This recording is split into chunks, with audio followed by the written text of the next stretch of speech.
మాసబ్ ట్యాంక్లో ఇజ్రాయెల్ ప్రతినిధులతో మంత్రి వివేక్ వెంకటస్వామి సమావేశమయ్యారు. టామ్కామ్ ఆధ్వర్యంలో ఈ సమావేశాన్ని ఏర్పాటు చేశారు. తెలంగాణ యువతకు విదేశీ ఉపాధి అవకాశాలపై చర్చించారు.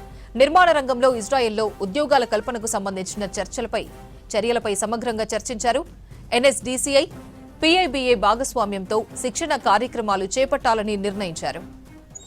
Ceramic tiling, plastering, block mason, drywall రంగాల్లో ట్రైనింగ్ ఇవ్వనున్నారు.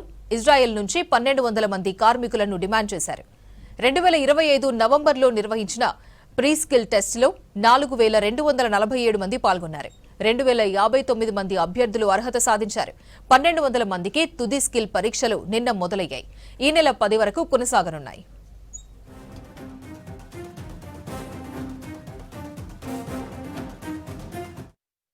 డేస్ నుంచి ఒక ఇజ్రాయేలీ డెలిగేషన్ వచ్చింది మా టామ్కామ్తో చర్చించడానికి.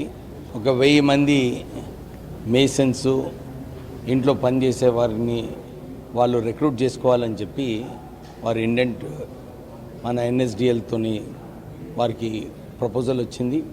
ఇక్కడ కొందరిని ట్రైన్ చేసి వాళ్ళు ఇంటర్వ్యూ చేస్తున్నారు. వీళ్ళందరినీ ఎట్లా ఇజ్రాయెల్కి పంపించాలని చెప్పి ఈరోజు ఈ డెలిగేషన్తో చాలా మంచి డిస్కషన్స్ అయినాయి. వాళ్ళ రిక్వైర్మెంట్స్ ఏంటి, ఎట్లా మన వాళ్ళని ఇంకెక్కువ ప్రొఫెషనల్ చేసి వీరు అక్కడ పోయిన తర్వాత ఏమి ఇబ్బంది కూడా మన వాళ్ళకు ఉండకుండా వాళ్ళని ట్రైన్ చేస్తే, ఒకటి పర్ఫెక్ట్ పని చేయడము, సెకండ్ సాఫ్ట్ స్కిల్స్ కూడా వారికి ఇజ్రాయెల్ కల్చర్ ఏంది, వారు ఏమి ఎక్స్పెక్ట్ చేస్తున్నారు, ఇవన్నీ కూడా వారికి నేర్పించేది అవసరం ఉంది. సో టామ్కామ్లో వాళ్ళందరూ కూడా ఇది దృష్టిలో పెట్టుకొని మన వర్కర్స్కి ట్రైన్ చేసి వారికి ఒక అవకాశం బయటికి వెళ్ళటానికి.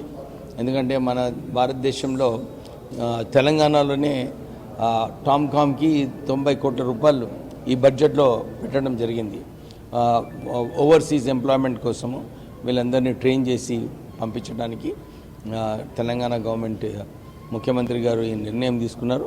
సో మేము కూడా మొన్న జర్మనీ వెళ్ళొచ్చింది కూడా అదే సందర్భంలో. ఇక్కడ జర్మన్ లాంగ్వేజ్ నేర్పిస్తూ వారికి ట్రైనింగ్ ఇప్పించి ఎక్కువ మందిని అక్కడ పంపించేది. నేను ఇంతకుముందు కూడా చెప్పాను, సుమారు 5 లక్షల ఉద్యోగాలు జర్మనీలో సంవత్సరానికి ఉన్నాయి.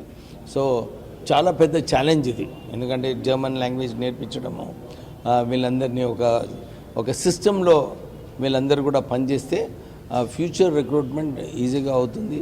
సో మా టార్గెట్ మినిమం ఒక 1000 మందిని మంచిగా ట్రైన్ చేసి వీళ్ళను బయటికి పంపించిన తర్వాత ఇంకా ఎక్కువ పెద్ద స్కేల్లో ట్రైన్ చేసి పంపించాలని చెప్పి ఆ ఆలోచనతోని టామ్కామ్ పనిచేస్తుంది.